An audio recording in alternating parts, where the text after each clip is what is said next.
Olá, bem-vindo ao evento Onde Investir do Infomoney. Espero que você que esteja assistindo a gente aí em casa ou no trabalho, onde vocês estiverem, tenha acesso a muita informação de qualidade nesses próximos 4 dias e que a gente ajude nessa definição de onde investir nesse ano que começou tão turbulento. E eu tenho aqui ao meu lado o novo presidente da CVM, da Comissão de Valores Mobiliários, João Pedro Nascimento. JP, como ele gosta de ser chamado, é advogado de formação, mas diz que é professor por vocação. E ele vai nos dar uma aula aqui, então, vai ajudar a gente a destrinchar algumas dessas questões que envolvem a CVM, né? A CVM é chamada a xerife do mercado e soltou recentemente uma regulação que mexe e vai mudar muito os fundos de investimento. Então, espero que vocês aproveitem. Presidente, em primeiro lugar, muito obrigada por participar aqui conosco do evento. Obrigado pela oportunidade, agradeço a todas e a todos que nos escutam e agradeço especialmente a você pelo convite, pela chance da gente bater um papo. Obrigada. Queria começar falando um pouquinho sobre essa nova regulação de fundos de investimento. A CVM nos últimos anos tem feito um trabalho para trazer para as pessoas físicas comuns, vou dizer assim, não aquele investidor qualificado com mais de R$1 milhão, novos produtos financeiros. Isso aconteceu em 2021, por exemplo, com os BDRs. E agora, no fim do ano passado, uma nova regulação de fundos de investimento traz outros produtos para a vida do investidor comum, da pessoa física. Eu queria que o senhor explicasse um pouquinho essa nova regulação e cada um desses ativos eu posso até ir nomeando cada um desses novos produtos. Muito bom. Essa discussão ela remete à temática do juízo de adequação do perfil do produto para o perfil do investidor. Uma terminologia mais técnica, é uma questão que a gente costuma chamar de suitability, e é uma importação que a regulação do mercado de capital faz quando ela traz esse juízo prudencial em que você acaba protegendo o investidor do próprio investidor, auxiliando o investidor a realizar determinadas escolhas com base em um juízo em relação ao conhecimento dele sobre os riscos inerentes a determinados produtos. Essa abordagem é uma abordagem que, sobre vários pontos de vista, tem os seus acertos, especialmente quando a gente utiliza isso para evitar, eventualmente, a assunção de um risco desmedido por um determinado perfil de investidor que não tem os fundamentos e o perfil de assunção de risco adequado para aquele produto, mas, sob alguns pontos de vista, olhando de uma outra perspectiva, essa abordagem também pode ser uma abordagem excludente, elitista, né? Na medida em que você acaba segregando algumas oportunidades de investimento apenas para um público de investimento, né? Tem essas terminologias todas do investidor profissional, investidor qualificado, tentando trazer aqui para uma linguagem mais rotineira, para um público-alvo que capte essa informação com mais simplicidade. Assim, a ideia é dar para o investidor de varejo uma cesta abrangente de produtos para ele investir, mas com aderência à ideia da proteção ao investidor. Quando a gente consegue fazer isso por meio de mecanismos para diminuir o risco assumido pelo investidor, a gente consegue ampliar o espaço para eles exercerem as escolhas deles mais livremente. A regra de fundos foi nessa direção. A resolução CVM 175 de 2022, que foi divulgada por nós recentemente, agora no dia 23 de dezembro, e que vai entrar em vigor em abril de 2023, ela traz o empoderamento do investidor de varejo. Ela traz várias proteções para esse perfil de investidor. Então, eu vou pedir sua ajuda, porque fica claro para a gente que essas novas regras, elas simplificam, inclusive papéis e reduzem custos, né? Então, simplifica o papel de gestor e administrador e reduz custo nessa estrutura toda. Mas para o investidor pessoa física, se eu puder me trazer assim, explicar um pouquinho para o nosso público. FDIC, Fundo de Investimento em Direitos Creditórios. O que tem de diferente agora? A pessoa física vai poder investir diretamente. O que ela tem que prestar atenção? Eu acho que ela vai ter agora uma cesta mais abrangente de produtos, né? Existia essa demanda para o investimento dos FDICs nas oportunidades do exterior, a gente flexibilizou essa regra, a gente agora trouxe alguns conceitos novos, né, para dentro da indústria de fundos, que eu acho que para todas as categorias de fundos serão proteções importantes, como a possibilidade dos regulamentos estabelecerem a limitação de responsabilidade, trazer também o Instituto da Insolvência Civil para dentro da indústria de fundos foi um grande ganho. Interessante pensar, por exemplo, com os olhos do investidor em geral, que o risco por ele assumido vai estar limitado ao capital que ele se comprometeu a aportar com aquela cota do fundo.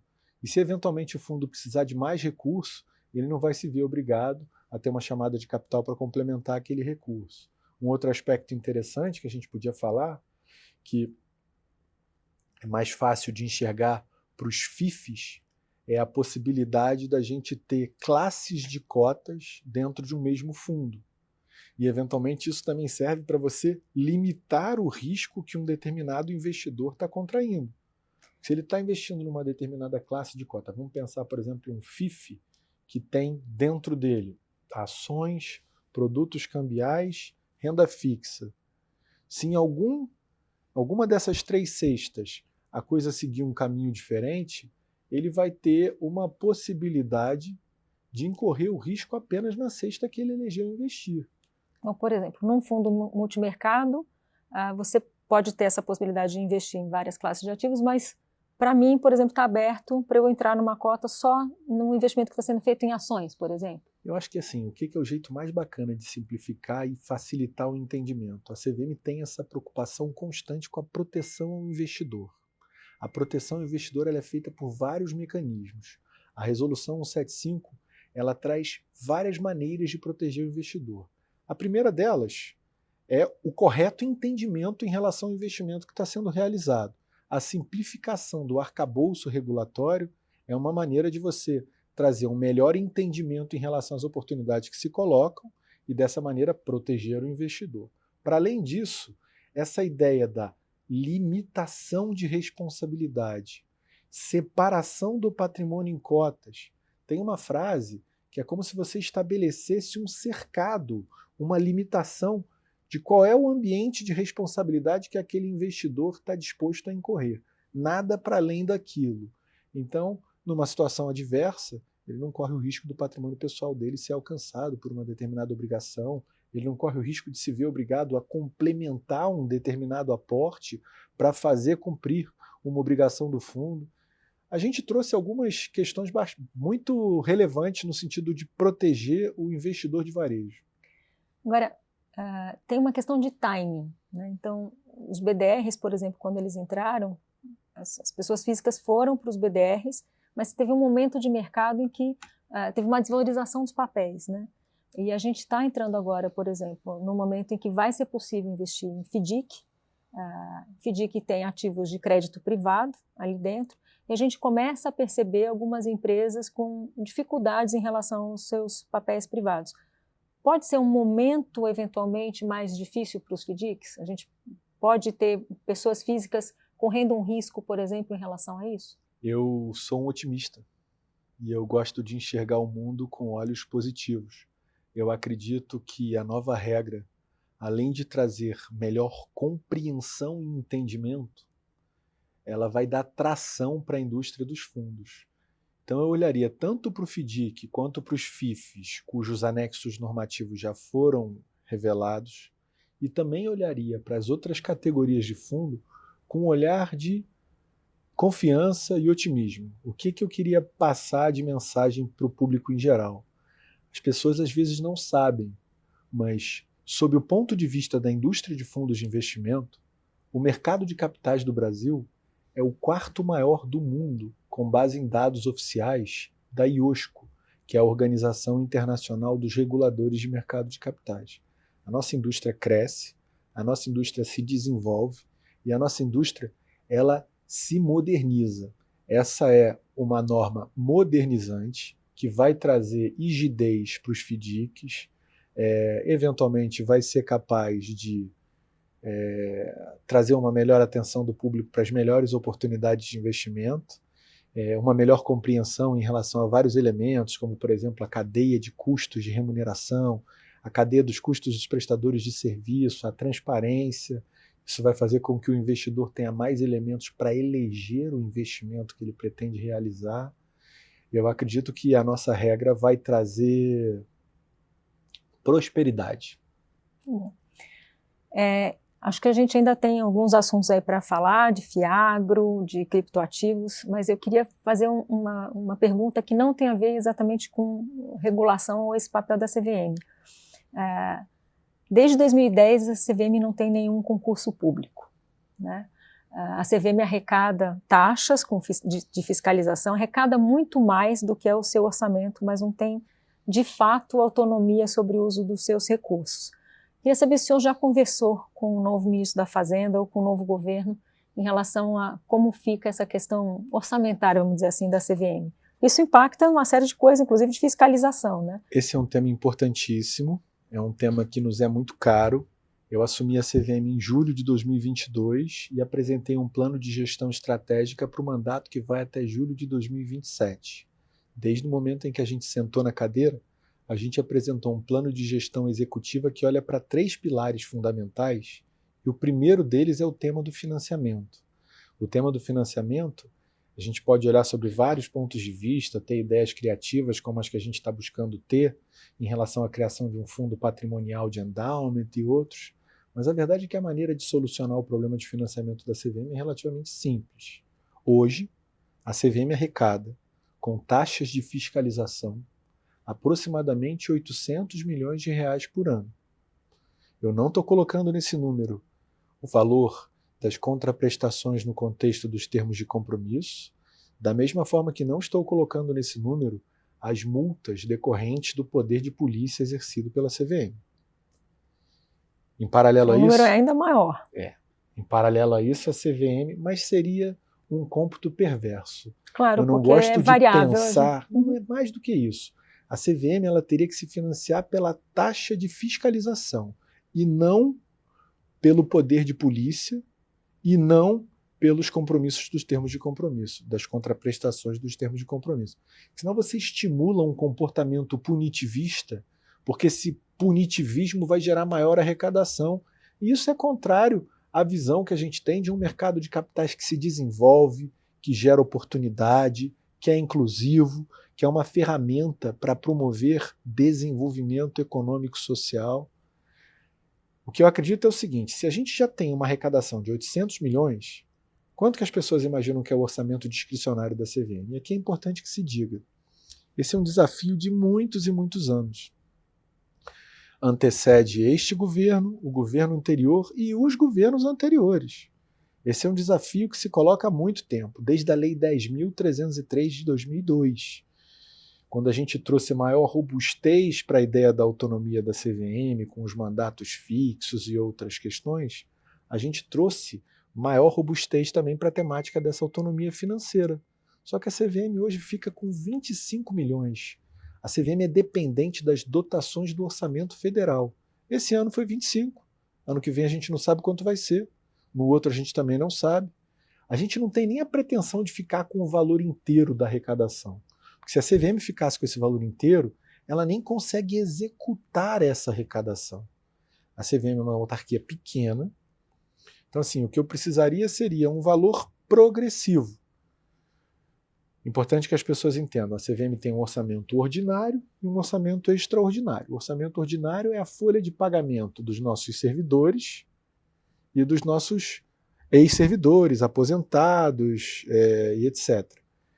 E o discricionário é a verba que a gente tem disponível para realizar investimentos, para fazer melhorias, para poder pagar a nossa participação nos eventos de outros reguladores internacionais, para poder contribuir com a IOSCO, para poder essas coisas.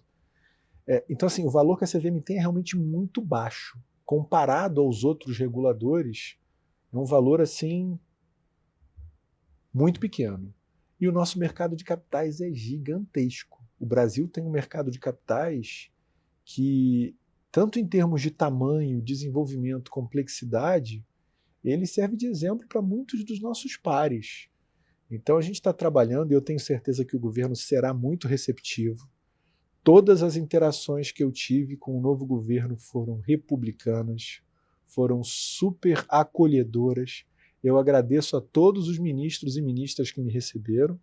Digo que contem com a CVM.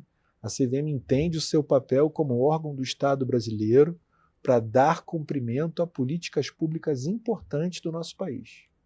Vou voltar aqui e falar um pouquinho dos investimentos, que é o que as pessoas devem estar querendo saber aí com ansiedade, né? Falar dos fiagros. Os fiagros até pouco tempo não existiam, foram abertos para as pessoas físicas. Hoje a gente já tem um estoque de mais de 6 bilhões de fiagros na B3. E a maior parte das pessoas investe em fiagros que replicam uma estrutura de fundo imobiliário, né? Ainda não está liberado para a pessoa física comum, não para o investidor qualificado, o fiagro com estrutura, por exemplo, de fundos de participações ou de direitos creditórios. O que a CVM pensa em fazer em relação aos fiagros? Vai também mudar um pouco, já que mudou a legislação dos fundos de investimento em direitos creditórios, os FDICs, isso também deve acontecer nos fiagros?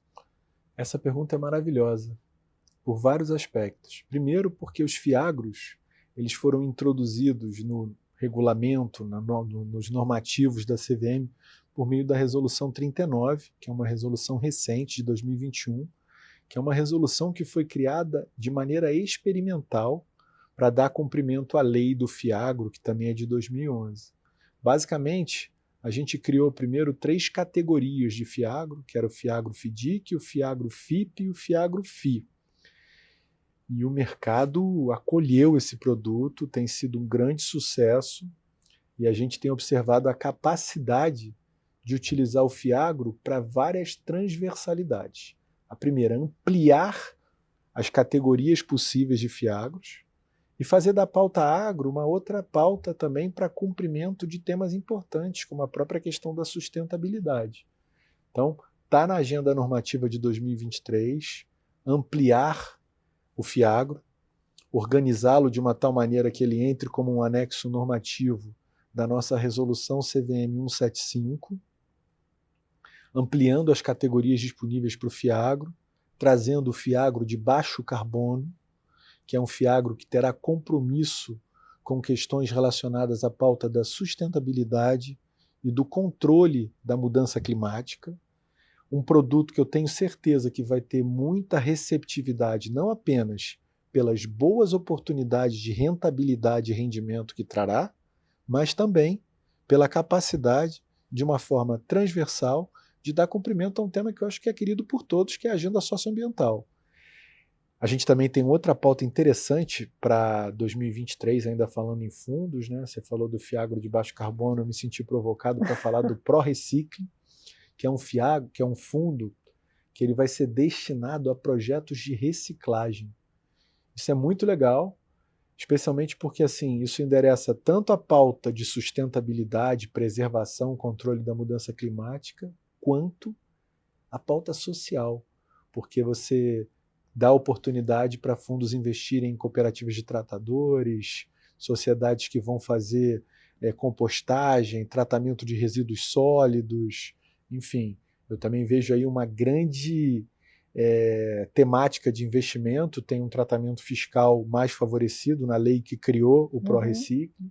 Então são 2 temáticas novas na indústria de fundos que dialogam com a questão de sustentabilidade. O fiagro, acho que é o queridinho de todos, porque tem sido um sucesso muito grande, e tem um registro importante para fazer. No Brasil, olhando para o PIB, o agronegócio ele representa aproximadamente 25% do PIB brasileiro. Sendo que esse número, ele não é um número assim cravado na pedra, porque quando a gente olha, a gente observa que o agro ele também está em combustível, também está em insumos, máquina, etc. Esse percentual tende a ser um pouquinho maior a depender do critério, do aspecto adotado para dimensionar o quanto que o agronegócio ocupa no PIB brasileiro. Só que o agronegócio ele ocupa apenas 5% do mercado de capitais. Então tem uma defasagem, existe uma enorme quantidade de negócios na agroindústria que tendem a também se financiar por meio do mercado de capitais e serem boas oportunidades de investimento. É permitir que o investidor consiga trazer esse financiamento, que isso não fique represado, por exemplo, em créditos concedidos por bancos, mas que você consiga pulverizar isso no mercado investidor e o investidor ter acesso a um produto financeiro que seja lastreado no setor agro. É legal, até pensa assim, por exemplo, imagina, uma pessoa individualmente considerada, ela não tem a oportunidade de eventualmente ter uma fazenda para produção de grãos. Mas, se a gente fizer uma coordenação, uma alocação eficiente desses recursos por meio do mercado de capitais, a função econômica essencial do mercado de capitais é promover a aproximação entre os poupadores, que são as pessoas que têm recursos disponíveis para realizar investimentos, e os tomadores, que são as pessoas que estão tentando pegar o dinheiro na economia financeira para aplicar em projetos na economia real. Então, assim, quanto mais a gente faz isso, existe uma farta bibliografia de que quando o mercado de capitais está forte, isso gera emprego, gera renda, gera oportunidade, auxilia na redução das taxas de juros, proporciona captações de recursos por um custo mais barato. Ao proporcionar a captação de recursos por um custo mais barato, traz mais dinheiro da economia financeira para a economia real. Existe um ciclo virtuoso de uma economia que tem um mercado de capitais bem sucedido, num diálogo constante entre o direito, as finanças, a economia e outras pautas. A agroindústria pode servir como um motor para isso. Hoje a gente percebe que tem muitos projetos interessantes no agronegócio que precisam de recursos para se financiar. Ao mesmo tempo, a gente percebe que existe um público grande de investidores que quer fazer isso de maneira organizada, com proteção, com rigidez, dentro de um mercado que protege o investidor. Mas daí a gente entra num assunto que eu até vou puxar aqui, que é a de a gente conseguir trazer informação para esse investidor, porque as coisas vão ficando, parece que, mais sofisticadas. Não é mais difícil, por exemplo, numa estrutura de um FIAGRO, a questão imobiliária as pessoas entendem um pouco melhor, mas você trazer ativos creditícios, de crédito, algo assim, como é que fica, do ponto de vista da CVM, essa informação, essa formação do investidor? Isso é uma pergunta provocativa, porque o mercado ele cresce em tamanho e ele cresce em complexidade. A gente está falando dos produtos de crédito, dos produtos estruturados. A gente podia falar aqui horas do marco legal da securitização e dos produtos da securitização. Se a gente quisesse tornar essa conversa ainda mais sofisticada, a gente podia trazer esses componentes da discussão da criptoeconomia e dos muitos produtos que vêm com ela. Mais do que nunca, é importante um diálogo entre o regulador e os agentes de mercado na propagação da educação financeira, do bom conteúdo, do adequado entendimento.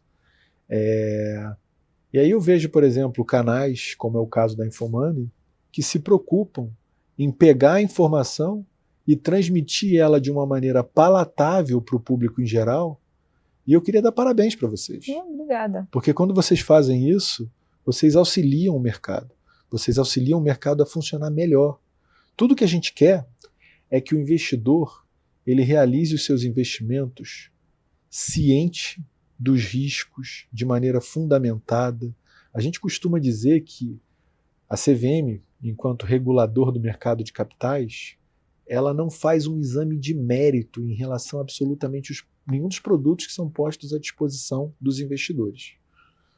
Mas ela faz um cuidado brutal para que, por meio do regime informacional, as informações estejam disponíveis de maneira acessível, num grau de complexidade adequado, num grau de completude adequado, para que os investidores, eles sim, façam um juízo de mérito em relação às oportunidades disponíveis para investimento.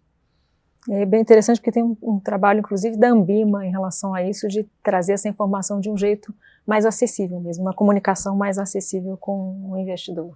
Então, todos os altos reguladores, a própria B3 enquanto mercado organizado, os bons influenciadores, todos eles têm tido esse cuidado de ajudar a transmitir a informação de uma maneira acessível e palatável. No futuro próximo, com mais ferramentas, a gente espera utilizar a educação financeira, que é um tema que é muito querido para a nossa gestão na CVM, e levar a educação financeira para cada um dos cantinhos do Brasil. A gente tem hoje um projeto muito bonito para levar a educação financeira para as escolas. De uma maneira descomplicada, num grau de complexidade adequado para aquele momento de vida, tentar fazer com que as pessoas comecem a entender as características desse fenômeno investimento.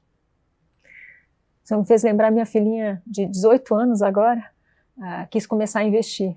E é interessante porque 18 anos, está começando a vida adulta, vamos dizer assim, e ela não tinha aprendido nada na escola em relação a investimento, a finanças, né? Então acho que é um trabalho que a gente tem que fazer de formação de uma nova geração aí em relação aos produtos financeiros, né? Esse é um trabalho de inclusão. Quanto mais informação, quanto mais democratização da informação, da educação, do conhecimento, mais a gente está equiparando as oportunidades para todos e está fazendo com que o mercado de capitais seja mais inclusivo, menos elitizado. Essa é uma preocupação que devia ser de todos e eu posso dizer que é da CVM. O senhor falou sobre a questão ali de riscos, né, e trazer informação sobre os riscos. Tem um segmento que são os criptoativos, né, que tem dado muito o que falar. A gente teve o caso da FTX recentemente lá fora, que muita gente perdeu dinheiro com a FTX. E a CVM e o senhor particularmente fala muito de criptomoedas, é um incentivador, né, da regulação e tudo. A CVM trouxe uma informação de que no âmbito da CVM vocês olhariam ativos tokenizados que se assemelhem a ativos mobiliários, né? Eu queria que você explicasse. Posso dar um passinho atrás até para o público em geral pegar essa visão e entender qual é a nossa lógica? Era isso que eu queria saber. O que significa isso? Enquanto regulador do mercado de capitais, não cabe nem a mim nem a CVM gostar ou não gostar da criptoeconomia e ou dos criptoativos. Cabe a nós trazer os elementos para que os aspectos da criptoeconomia que toquem o mercado de capitais sejam aderentes à regulação do mercado de capitais.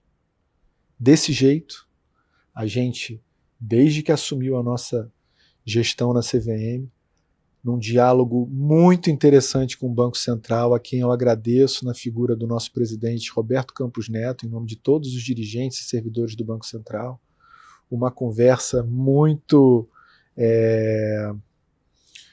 integrada, muito compatível, muito harmônica. A gente foi tentando entender de que maneira que a gente podia fazer para pegar esse fenômeno da criptoeconomia que existe, que é inegável, e trazer ele de maneira organizada para o mercado de capitais. Nesse contexto, a gente produziu o Parecer de Orientação CVM número 40 de 2022, que olha para os criptoativos e diz quais desses criptoativos são valores mobiliários.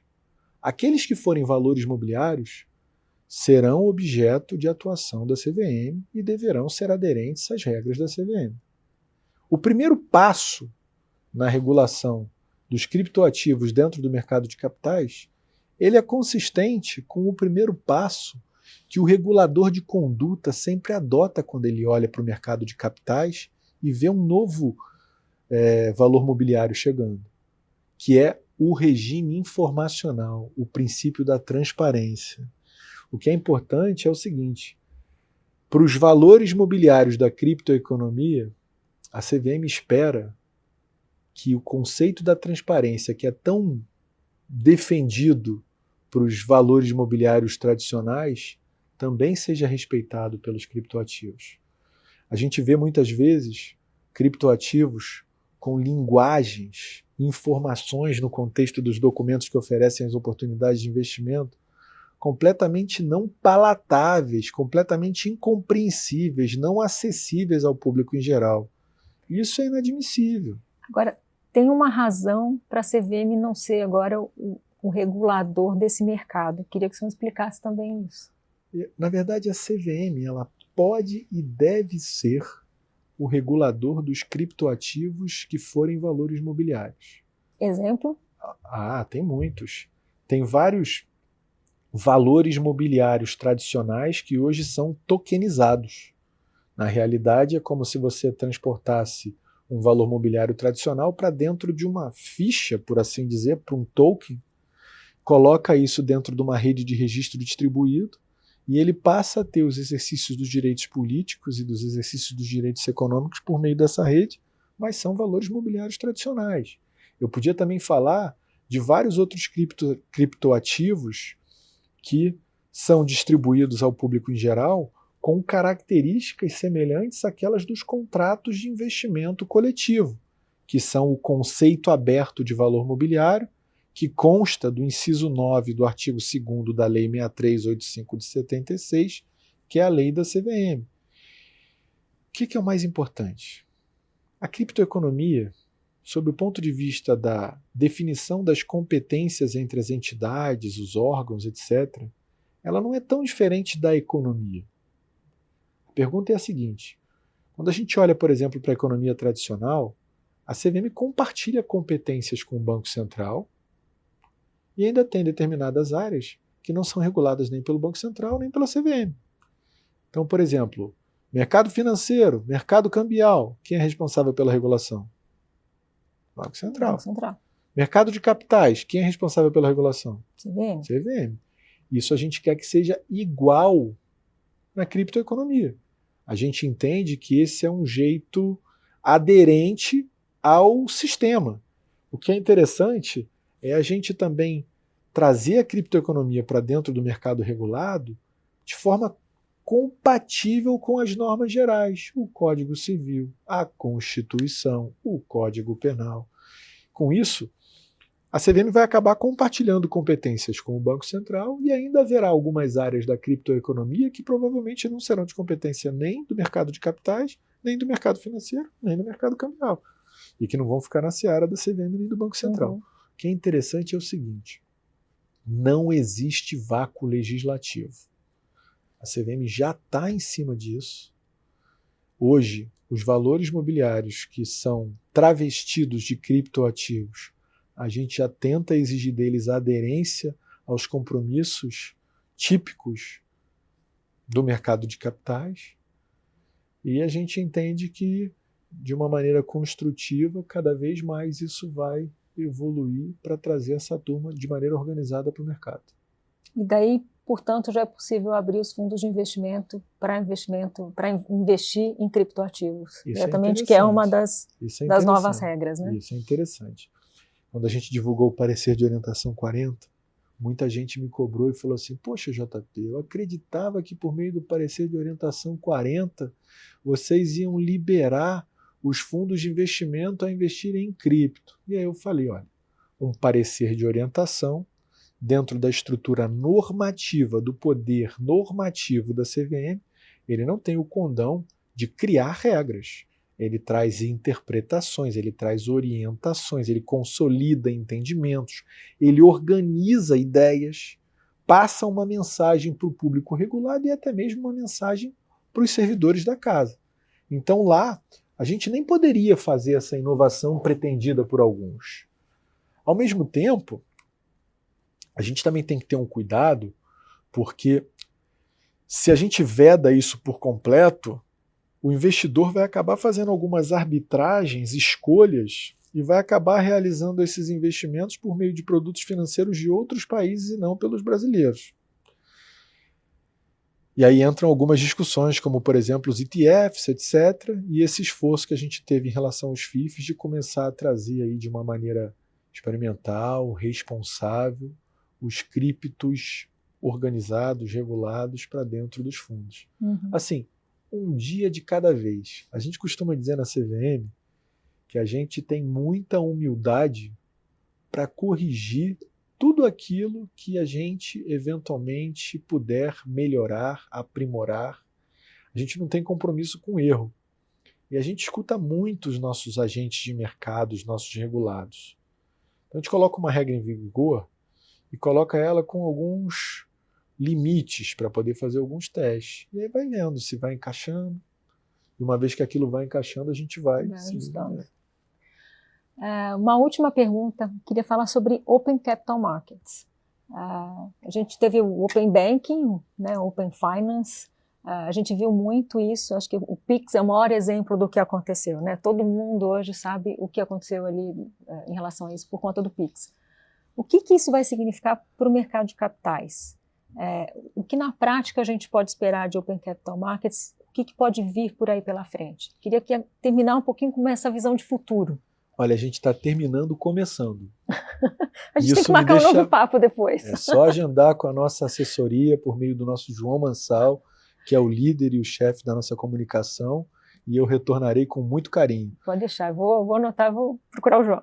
O que é importante a gente deixar claro aqui é o seguinte: o Open Capital Markets é a transposição dessa discussão sobre as finanças descentralizadas para dentro do ambiente do mercado de capitais.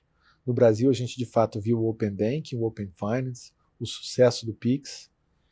E o Open Capital Market ele surge com uma ideia da gente democratizar o mercado de capitais. De certa forma, da maneira que o Pix democratizou o acesso aos meios de pagamento. A democratização do mercado de capitais por meio do Open Capital Markets ela é feita por várias atitudes coordenadas num conjunto de medidas que aos pouquinhos a gente vai revelar e que a gente espera implementar no curso do nosso mandato. Mas a primeira delas, e talvez a mais fundamental, aquela que lança uma pedra inicial, já está constando da nossa agenda regulatória de 2023, que é a regra de transferência de custódia, de portabilidade dos fundos. Não sei se as pessoas sabem, mas no Brasil a gente não tem uma autorização para transferência de custódia. Então, se eventualmente você tem o teu dinheiro sendo administrado por uma determinada casa e você entende que aquele produto poderia estar melhor administrado por uma outra gestora, etc., se você quiser fazer a transferência da custódia daquela carteira para uma outra casa, para você fazer isso, você tem que resgatar o seu investimento, recolher o imposto, apurar o saldo e aplicar o saldo na casa de destino. Na real, você então não tem a transferibilidade, a portabilidade.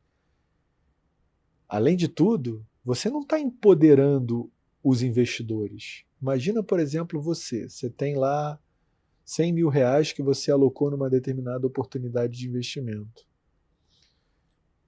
O responsável pela gestão do seu recurso, na sua visão, não está indo bem. Você, por algum motivo, eventualmente está perdendo dinheiro. Se você quiser transferir esse teu dinheiro para uma outra casa, você tem que realizar a perda, reconhecer a perda. Isso não é portabilidade. Então, assim, o Open Capital Market ele começa nessa direção, ele também vai em algumas direções como o uso da tecnologia para facilitar o exercício dos direitos dos investidores de uma maneira geral, tanto nas assembleias de companhias abertas, quanto nas assembleias dos fundos de investimento. A gente tem pensado em muitas coisas interessantes para fazer uma divulgação robusta do que é o Open Capital Markets. Eu espero, em breve, poder fazer uma divulgação organizada de todas as iniciativas do Open Capital Market, que tem como fundamento democratizar o mercado de capitais. Dialoga com essa pauta da gente revisar os perfis de investidor, produtos disponíveis, que foi mencionada no início da sua fala, naquela discussão sobre suitability. Dialoga com essa pauta da gente ampliar as oportunidades de investimento disponíveis para o público em geral, dialoga com a pauta da portabilidade, dialoga com uma reflexão interessante que eu venho lançando, que é o tema dos horários de funcionamento do mercado organizado. A gente falou um pouquinho de cripto nessa conversa. Cripto tá 24 horas por dia. As pessoas se seduzem por isso. O cripto funciona 24/7.